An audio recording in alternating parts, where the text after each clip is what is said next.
My most recent research in Turkey is to try and find the influences that came to bear on the construction of Gobekli Tepe sometime around 9000 to 9500 BC, but also to see its impact upon civilization and religion and mythology that came from that into the later ages within Sumeria, Babylon, Assyria, places like this, and Persia, and try and then backtrack and see how the whole thing fits together. The reason why large stones were used for this so-called sort of monumental architecture is ultimately an enigma. It's a mystery, and Göbekli Tepe is the first time that this appears. It's the oldest recorded or accepted monument anywhere in the world where this type of architecture was used. And you have to ask yourself, why was this sudden change from using cave environments for religious or shamanic purposes to suddenly using these huge structures? It was almost like they were supersizing. And the answer seems to be that that something must have happened, something caused them to change their whole thought processes. And my personal belief is that they were in an age that followed a major catastrophe that had affected large parts of the earth, and that they were essentially in fear that if they did not do something extra special, then these bad things that had happened in the world would come back again. I think Göbekli Tepe was probably used by initiates or entrants, as I call them, those that enter inside the different enclosures and monuments that are there. I think that they were interfaces between two different worlds, the world that we live in and the so-called liminal world, or the spiritual dimension, and that they used the stones, the symbolism on them, the carvings, the placement, the arrangement, the shapes, the sizes, to get them into the right state of mind. You know, add into this different other type of shamanic practices which may have involved psychotropic drugs, drummings, ecstatic dancing, things like this, all of which would have helped create an altered state of consciousness where they would have quite literally been able to jump between this visible reality into another one that they believed existed just beyond the veil. And I think that that's what they were used for, in particular the twin central pillars that exist within the middle of all of the large enclosures at Göbekli Tepe. The oldest dated evidence at Göbekli Tepe as it stands comes from two separate sources. One is the different types of mostly flint and obsidian tools that have been discovered, and the other is radiocarbon dating of organic matter that's been retrieved from the various enclosures. And what this has shown is that the oldest structures were built probably around 9400, 9500 BC, and that the other enclosures were built very gradually over a period of around 1500 years through until around 8000 BC, when the final structures were decommissioned and the place was covered over finally. However, it's important to point out that the earliest structures were built on the bedrock, on the summit of the mountain itself, and that at this time soil was imported from somewhere else, somewhere obviously down on the plain below, and brought up to the site to cover over the first of the enclosures that were built. How long after that construction is difficult to ascertain. It may have been 50 years, 100 years, 150, maybe even 200 or more. But they were then covered over, and then other structures were built directly on top of those. And then they were covered over, and then more were put on.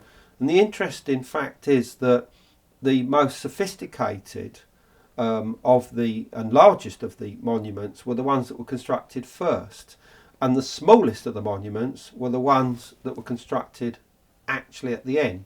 So it was almost as if the level of sophistication gradually diminished across a period of 1500 years. Well, Gobekli Tepe was built in stages, and this seems to have been a style of the construction of ancient monuments in different parts of the world. I mean, for instance, the Maya constructed a temple or a pyramid, and then overlaid that with a newer construction, a newer monument, and gradually built it up, almost like creating layers of an onion. But similar types of phases of construction can be found at monuments much closer to home, like at Stonehenge, for instance. The main bluestone and sarsen circles that we know and see today, they were constructed sometime around 2500 to 3000 BC. However, evidence now shows that there were other monuments that existed on the site and nearby that go back in stages all the way through until around 8000 BC, when at the same location of Stonehenge there were seen to have been monuments that were focused upon huge, great tree-like posts that were erected possibly to mark the lunar risings at different times within the lunar standstill cycle of about 18 years. And so different activities and different types of monuments were being constructed and then decommissioned, and something new was built. This went all the way through the Mesolithic period into the Neolithic period, and then into the Bronze Age, when finally the building construction at Stonehenge came to an end. As to the builders of Gobekli Tepe, I think that we must accredit the local culture. The style, as far as the building construction is concerned, is very similar to various other monuments within the Near East. Within, let's say, Syria, in northern Iraq, in other parts of eastern Turkey, there was stuff going on. There was, what they call proto-Neolithic cultures, and there is enough similarities with Gobekli Tepe to say that they're obviously linked in some way. But why did they suddenly start to supersize their monuments? That's the bigger question, and clearly some influences came to bear on the local people for this to actually take place. Now, those influences were probably incoming peoples, maybe even displaced peoples from some other part of the ancient world. Now, as to where they came from, this is $1 million question, and one that I will be answering hopefully within my own upcoming book. But you have various candidates.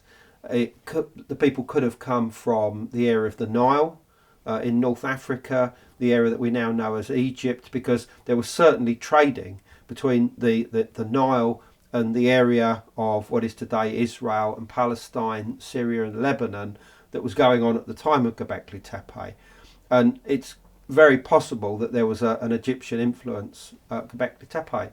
But equally, there could have been incoming peoples displaced from the north, because the climate was getting bad again. There was a mini ice age just before the time of construction of Gobekli Tepe. So there could have been incoming peoples from Europe or from Northern Asia, the steppes, the Russian steppes, for instance.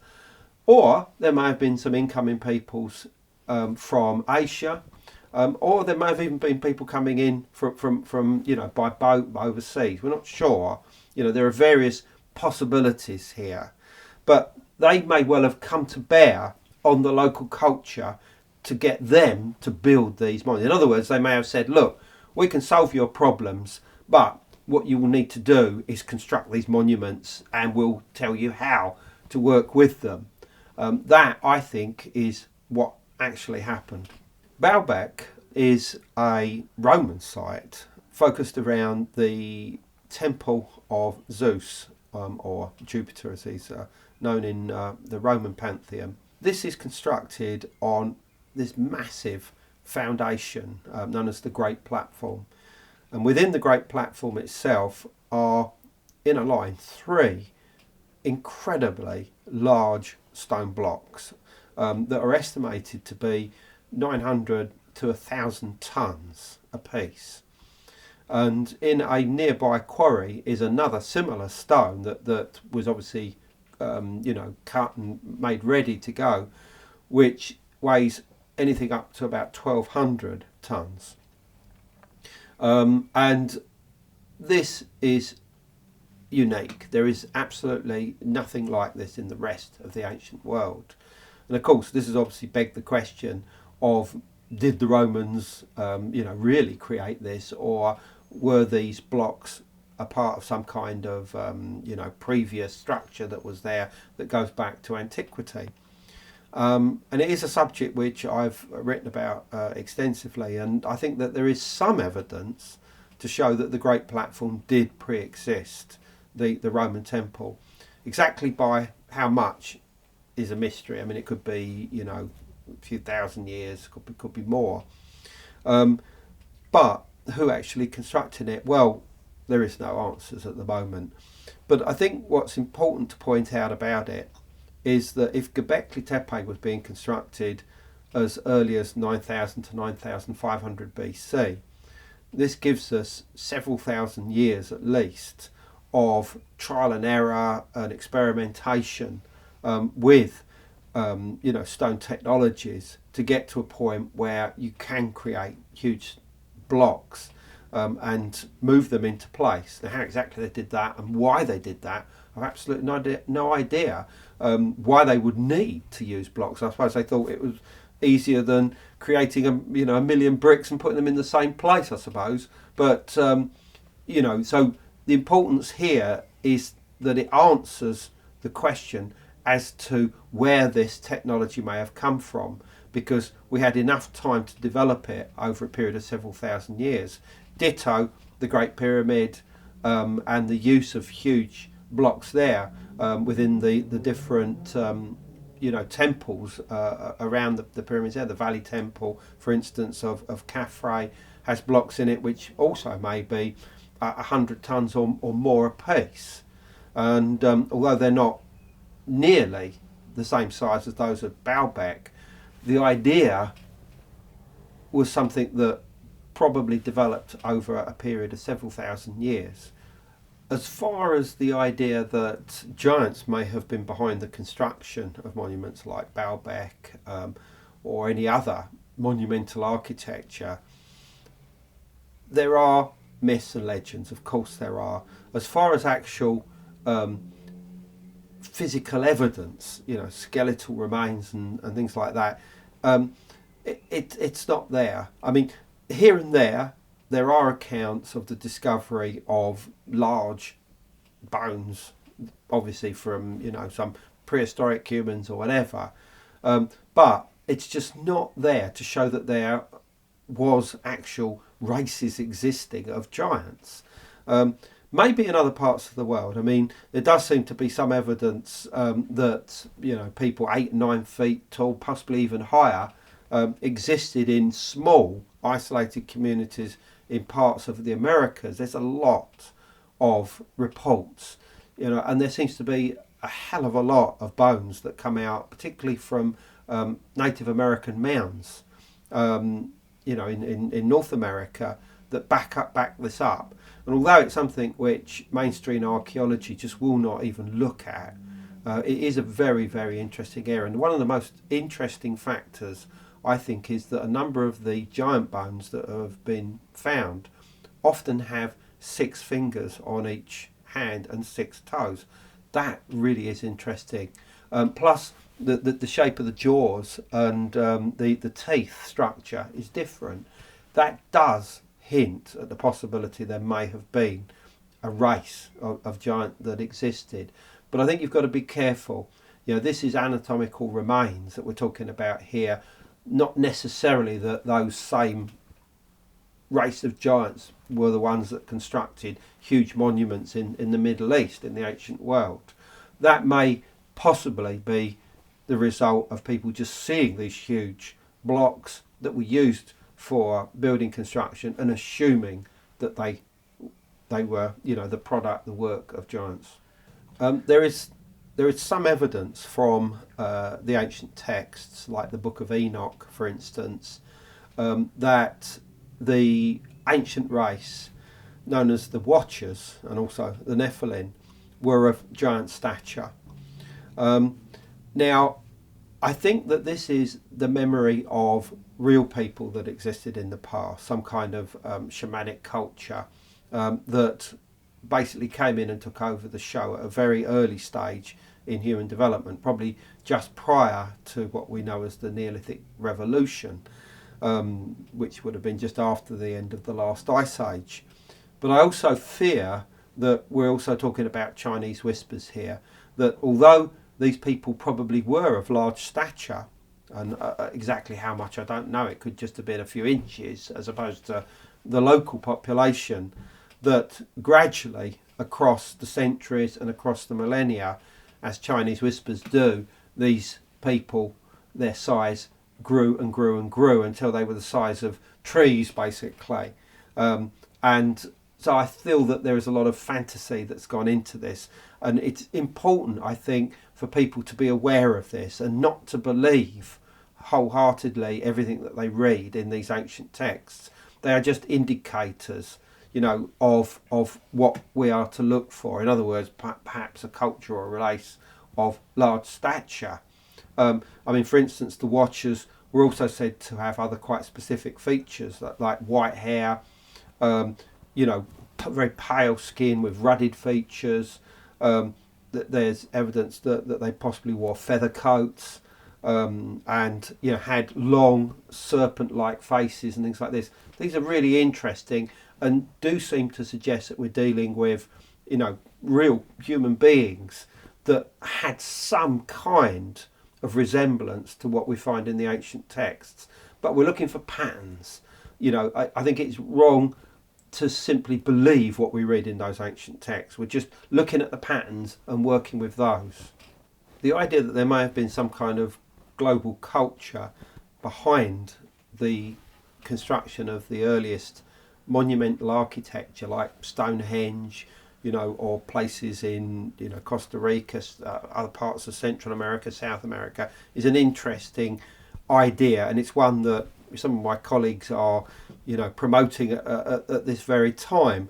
But I think you have to be very cautious, because although you look at Gobekli Tepe, you look at the carvings, and for me they say Central America, they say South America.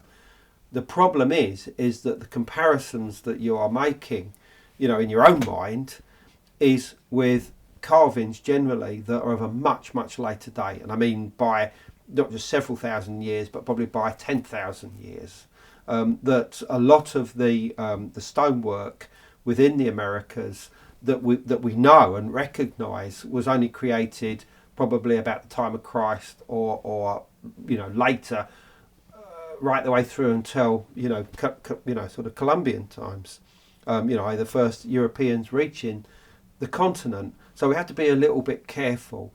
But there is no question that what we see at Gobekli Tepe has more in common in style with the Americas than what it has done with other civilizations of the ancient world, like Egypt, Babylon, Sumer, the Indus Valley, or whatever. No question. And that does strike me as interesting. It's something that we need to be looking more into. But for it to make sense, we need to find similar high cultures existing within Central and South America.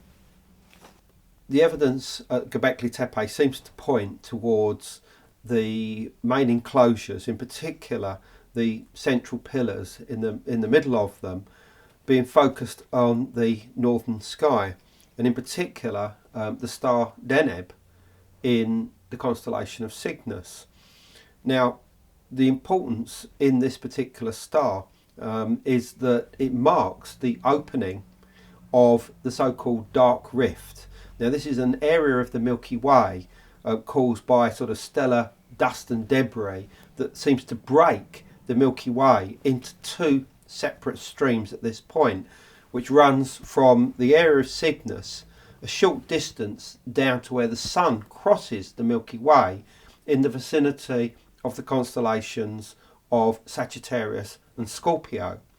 And this dark rift has universally been seen in both the ancient and the New World as a point of entry and exit to the sky world.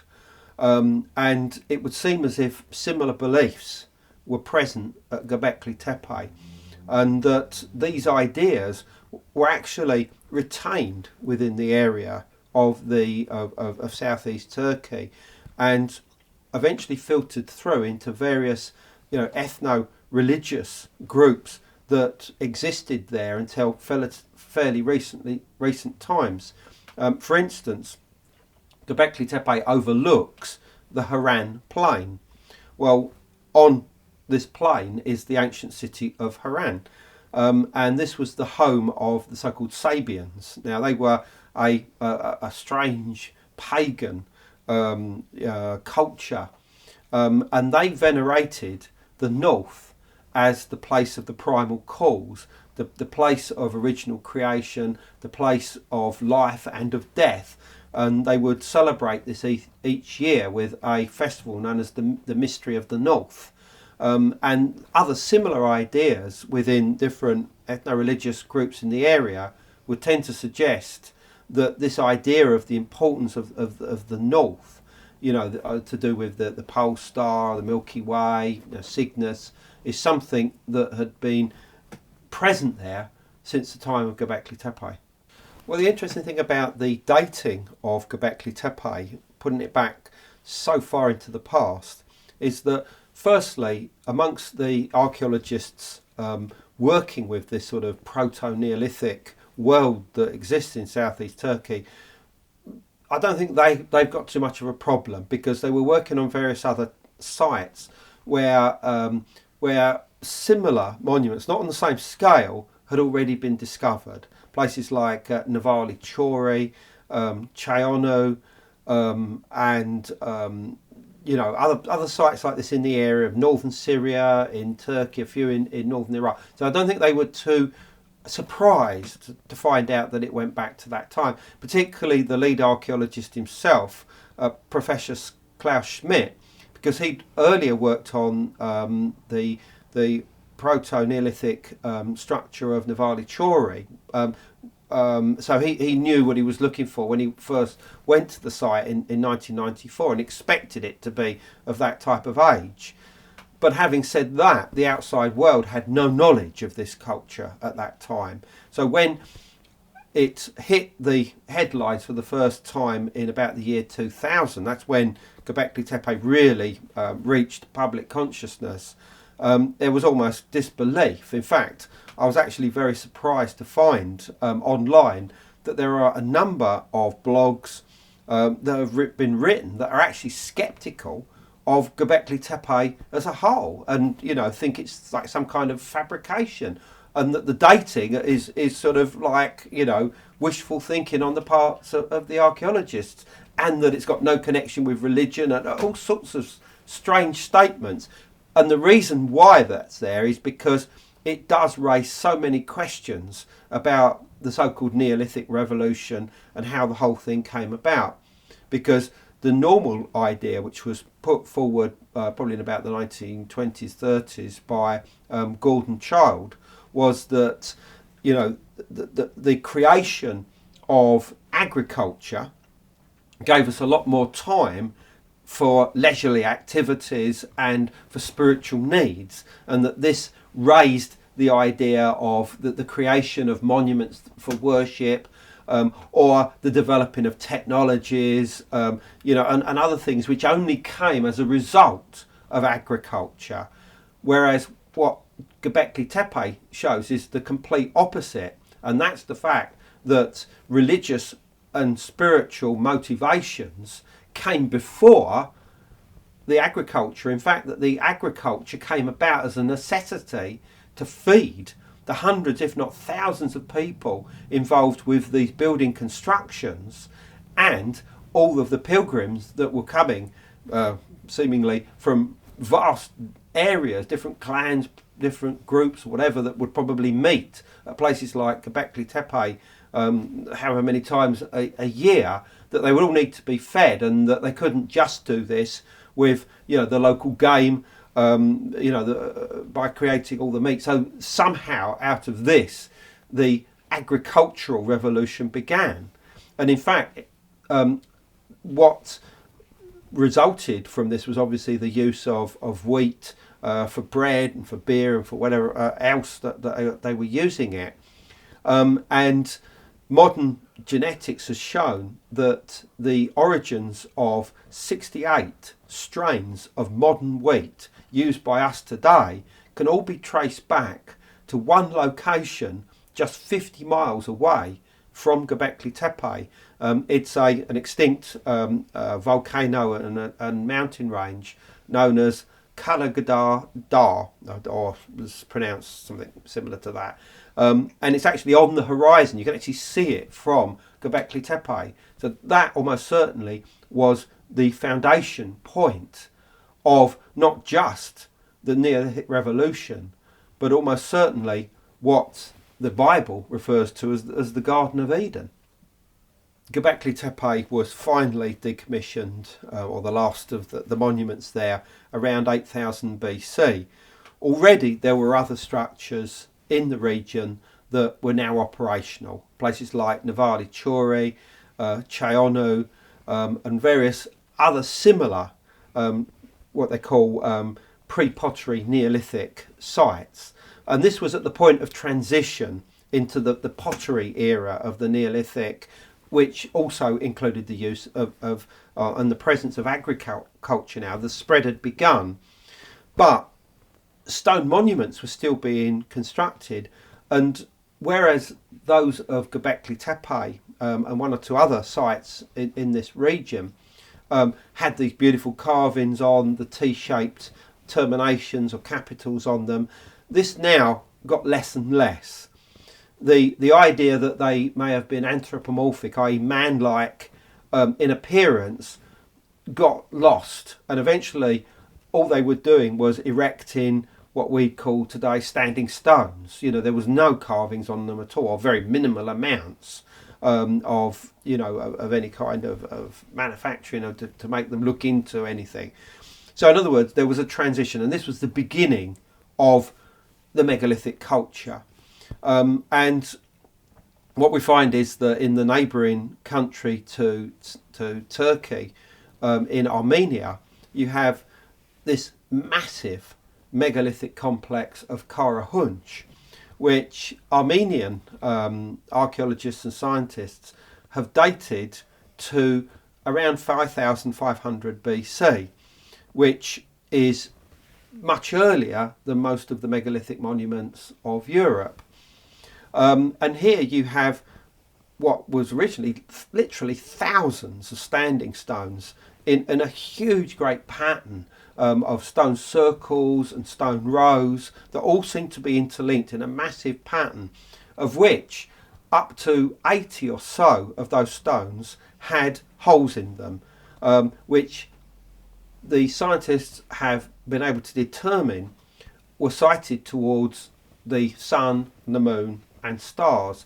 And one of the stars that would seem to have been cropping up more than any other in connection with Karahunch is Deneb Insignis, the very same star that seems to be associated with the alignments, the astronomical alignments at Gobekli Tepe.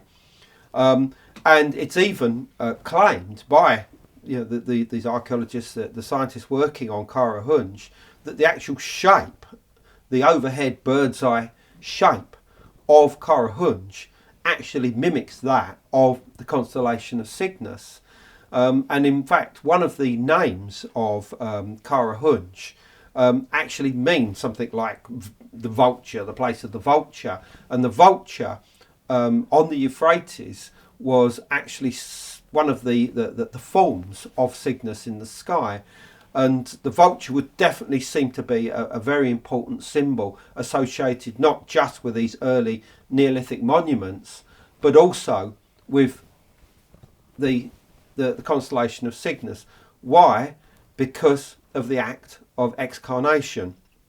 Excarnation is the process where bodies would be placed upon wooden platforms and denuded, is the word that's used, by scavenger birds like vultures, or obviously crows and rooks, ravens, things like this, and they would pick clean all of the flesh, leave behind the remaining bones, the large bones, and these would be afterwards collected up and put into what's known as a secondary burial state. Now, this was certainly known in the early Neolithic. I mean, there are images of excarnation towers in use at Çatalhöyük, which is the Neolithic city, which is a sort of descendant, if you like, of Gobekli Tepe, and that's in southern central Turkey.